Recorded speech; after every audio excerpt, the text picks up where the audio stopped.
मैं BPSC TRE 4 Bihar teacher बहाली के लिए दोस्तों हम पढ़ाते हैं।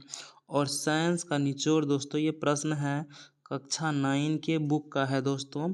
तो आज हम लोग दोस्तों बल के बारे में जानेंगे, बल किसे कहते हैं।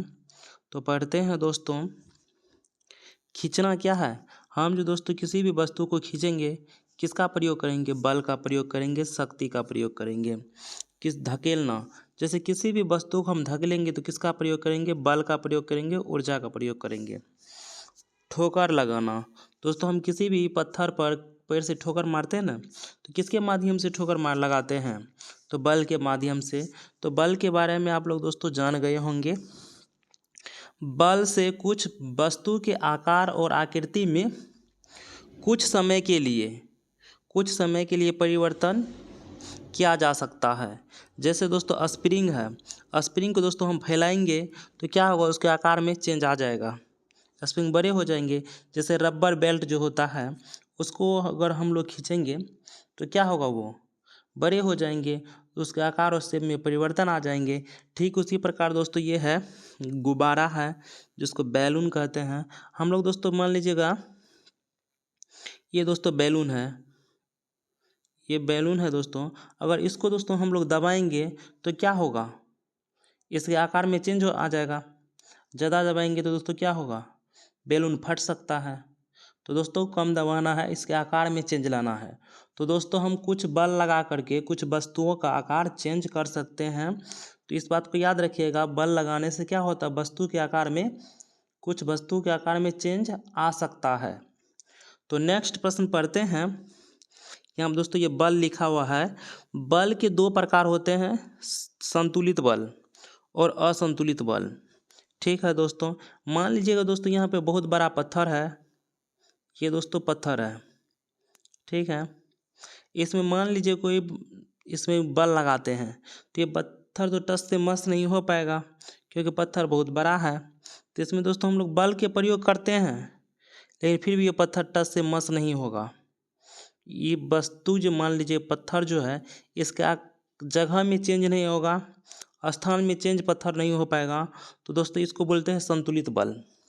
मान लीजिए दोस्तों कहीं टेबल है, ये टेबल है, तो मान लीजिए एक व्यक्ति इधर से बल लगाते हैं और इधर से व्यक्ति बल लगाते हैं और उतना बल लगाते हैं दोस्तों जितना बल इधर वाले व्यक्ति लगाते हैं, उसी को बोलते हैं दोस्तों संतुलित बल। और संतुलित बल का दोस्तों कार्य करने में यूज नहीं होता है। कोई भी काम अगर दोस्तों करना है तो व्यक्ति क्या करते हैं? असंतुलित बल का उपयोग करते हैं या प्रयोग करते हैं। मान लीजिए दोस्तों ये टेबल है, तो एक व्यक्ति क्या करेंगे? टेबल को खींच लेंगे। तो दोस्तों ये टेबल के पास भी अपना एक बल होता है और क्या एक व्यक्ति टेबल से ज़्यादा बल लगाएगा तब ना दोस्तों टेबल को खींच लेगा। और टेबल को दोस्तों जब व्यक्ति कोई खींचेगा तो टेबल और धरती के बीच में क्या होगा? घर्षण होगा। इस बात को याद रखिएगा, उसको घर्षण बल भी कहते हैं। कोई भी वस्तु नहीं रुकता अगर घर्षण बल नहीं होता। जैसे दोस्तों कोई व्यक्ति साइकिल चला रहे हैं, मान लीजिएगा दोस्तों साइकिल चलाते हैं, तो मान लीजिएगा धरती और उसके टायर के बीच में घर्षण नहीं होगा तो वो साइकिल दोस्तों कभी नहीं रुकेगा। जिसके कारण दोस्तों साइकिल का टायर जो होता है देखिए वह घिस जाता है।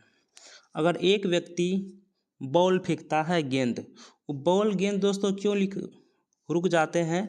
पृथ्वी और बॉल के बीच में क्या होता है? घर्षण होता है, जिसके कारण एक बॉल जो होता है वह रुक जाते हैं। अगर बॉल जो है दोस्तों गेंद अगर फेंकेगा कोई व्यक्ति ऊपर तो क्या होगा? वायु के साथ और बल्ब के साथ दोस्तों घर्षण होता है। और जब कोई भी गेंद को दोस्तों जब ऊपर फेंकते हैं तो उसको पृथ्वी अपनी ओर आकर्षित कर लेते हैं। पृथ्वी के पास एक शक्ति होता है जो प्रत्येक वस्तु को अपनी ओर खींचने का दोस्तों क्षमता है पृथ्वी में। तो दोस्तों समझ गए होंगे, अगर घर्षण बल नहीं होता तो कोई वस्तु को अगर फेंकते तो जाते रहता, रुकता नहीं। पढ़ते हैं। यह दो वस्तुओं के बीच में उत्पन्न होने वाला बल है। दो को दोस्तों वस्तु होता है उसके बीच में उत्पन्न होता है। नेक्स्ट पढ़ते हैं, घर्षण बल विपरीत दिशा में प्रत्येक वस्तु में लगता है। दोस्तों मान लीजिए अगर कोई वस्तु इधर जा रहे हैं, मान लीजिए कोई वस्तु इधर जा रहे हैं, तो यहाँ नीचे बल जो होगा ये विपरीत दिशा में, वस्तु इधर जाएगा तो बल इधर लगेगा। विपरीत में होता है दोस्तों उल्टा, अगर वस्तु इधर जा रहे हैं दोस्तों इधर, तो बल घर्षण बल इधर विपरीत दिशा में लगेगा। ये गुण है विपरीत गुण होता है घर्षण बल का, तो याद रखिएगा। नेक्स्ट प्रश्न पढ़ते हैं, वेग में परिवर्तन लाना ही त्वरण है।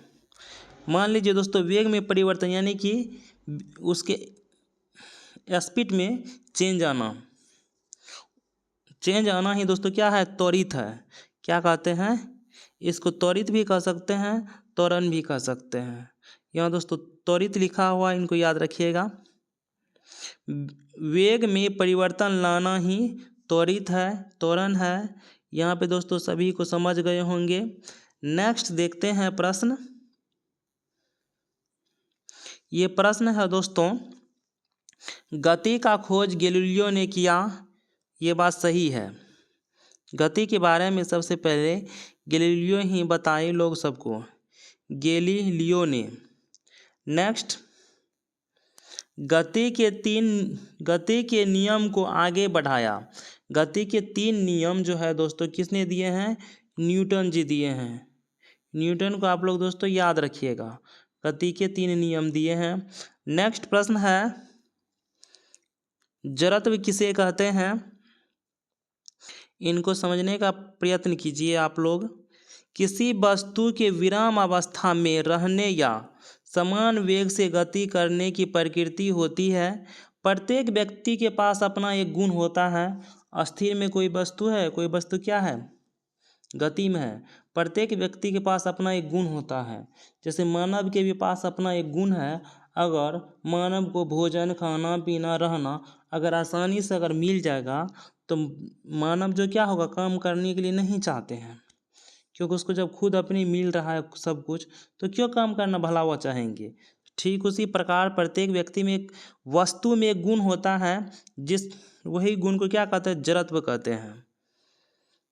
जड़त्व, प्रत्येक वस्तु में गुण होता है, उसी गुण को क्या कहते हैं, जड़त्व कहते हैं। तो पढ़ते हैं नेक्स्ट, भारी वस्तुओं का जड़त्व अधिक होता है। ये पूछा जा सकता है दोस्तों, किस वस्तु का जड़त्व गुण अधिक होगा। तो जो वस्तु जितना भारी होगा उस वस्तु का जड़त्व उतना ही अधिक होता है। नेक्स्ट पढ़ते हैं, किसी वस्तु का जड़त्व उसके द्रव्यमान से मापा जाता है। द्रव्यमान का अर्थ दोस्तों समझते होंगे, जो वस्तु जितना बड़ा होगा उसका जड़त्व उतना होगा। और किससे नापते हैं, द्रव्यमान से द्रव्य को मापा जाता है, इस बात को याद रखिएगा। नेक्स्ट प्रश्न पढ़ते हैं, संवेग का मात्रक। संवेग का मात्रक दोस्तों पूछा जा सकता है बीपीएससी में, तो इनको याद कर लीजिएगा, किलोमीटर प्रति सेकेंड संवेग का मात्रक होता है। इसी को एसआई मात्रक कहते हैं, किलोमीटर प्रति सेकेंड। नेक्स्ट प्रश्न है, बल का मात्रक होता है किलोमीटर प्रति सेकेंड बोल लीजिए या न्यूटन बोल सकते हैं। बल का मात्रक न्यूटन भी होता है और किलोमीटर प्रति सेकेंड भी होता है। तो ये दोनों बात को आप लोग दोस्तों याद रखिएगा। नेक्स्ट प्रश्न पढ़ते हैं, निर्देश बिंदु। निर्देश बिंदु को दोस्तों आप लोग समझने का प्रयत्न कीजिएगा। निर्देश बिंदु का अर्थ दोस्तों ये होता है, मान लीजिए दोस्तों मेरा घर यहाँ है, यहाँ पे दोस्तों मान लीजिए मेरा घर है, ठीक है। यहाँ पे मान लीजिएगा एक पेड़ है, यहाँ पेड़ है दोस्तों। मान लीजिए कोई व्यक्ति मेरे घर आना चाहते हैं, ठीक। यहाँ मान लीजिएगा पीपल का बहुत बड़ा ये पेड़ है। ये मान लीजिए दोस्तों पीपल का पेड़ है, ये मेरा घर है, ठीक है। मान लीजिए कोई व्यक्ति यहाँ से मेरे घर आना चाहता है, तो हम दोस्तों व्यक्ति को क्या बोलेंगे कि आगे आइएगा, आगे वहाँ पे क्या मिलेगा, पीपल का पेड़ मिलेगा, पीपल के पेड़ के जस्ट ही मेरा घर है। समझे दोस्तों। मान लीजिए कोई व्यक्ति यहाँ है मधेपुरा में, मान लीजिए कोई व्यक्ति है मधेपुरा जिला में, कोई व्यक्ति है, उसको हम बोलेंगे जैसे मेरे सीधे आइएगा 2 किलोमीटर, आपको पीपल वृक्ष दिखेगा, पीपल वृक्ष के जस्ट मेरा घर है। तो व्यक्ति तो जिसका दोस्तों हम संकेत देंगे, जिसका हम इशारा करेंगे, जहाँ पीपल वृक्ष से क्या किए दोस्तों, हम इशारा किए ना कि पीपल वृक्ष के जस्ट मेरा घर है, तो जिससे दोस्तों हम इशारा करते हैं उसी को कहते हैं निर्देश बिंदु। तो समझ गए होंगे दोस्तों, इससे निर्देशित कर रहे हैं घर को। जिस भी चीज़ या वस्तु या मंदिर से किसी भी जगह को अगर निर्देशित करेंगे उसी को कहते हैं निर्देश बिंदु। तो समझ गए होंगे आप लोग। मान लीजिए कहीं भी कोई व्यक्ति जाते हैं तो पूछते हैं ना मुझे कहाँ जाना है, तो किसी का निर्देश देते हैं कि आप यहाँ जाइएगा, आपको एक मंदिर मिलेगा, मंदिर के जस्ट वहाँ एक ऑफिस है, वही ऑफिस में हम काम करते हैं। तो ऑफिस के मंदिर के जस्ट जो ऑफिस है, तो मंदिर क्या हो गया, निर्देश बिंदु हो गया। तो समझ गए होंगे दोस्तों। नेक्स्ट प्रश्न पढ़ते हैं, समान चाल और असमान चाल।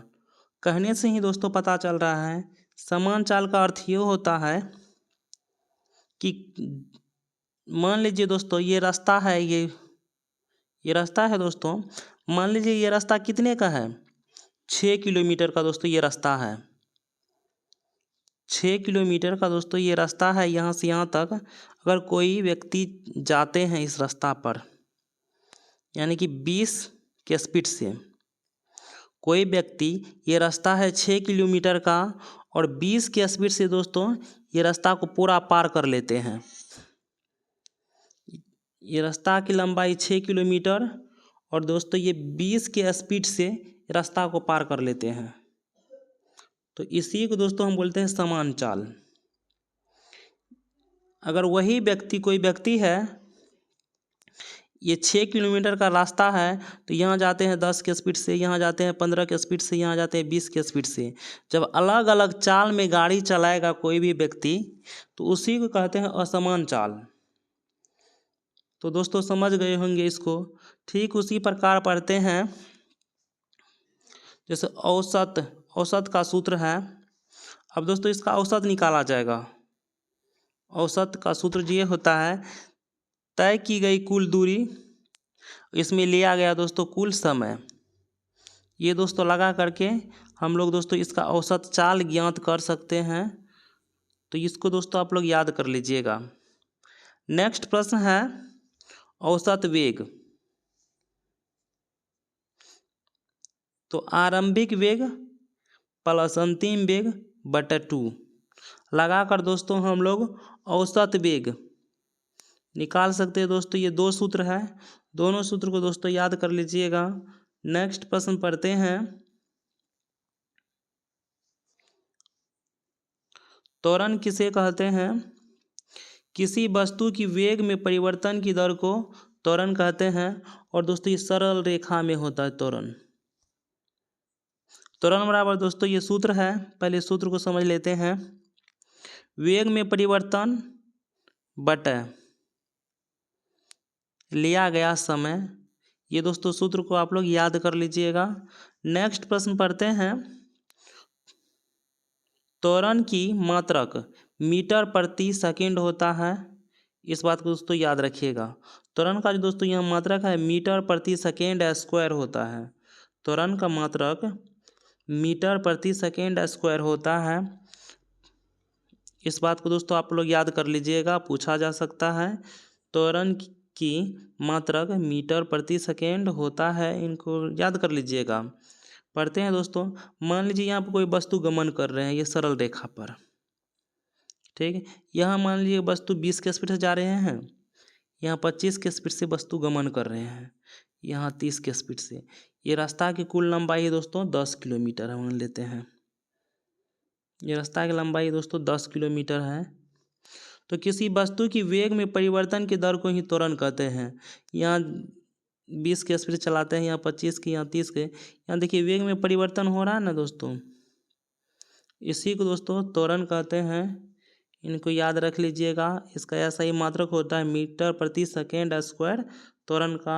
इनको भी दोस्तों याद रखिएगा। वीडियो हो गया है ख़त्म। लाइक कीजिएगा, सब्सक्राइब कीजिएगा, शेयर कीजिएगा।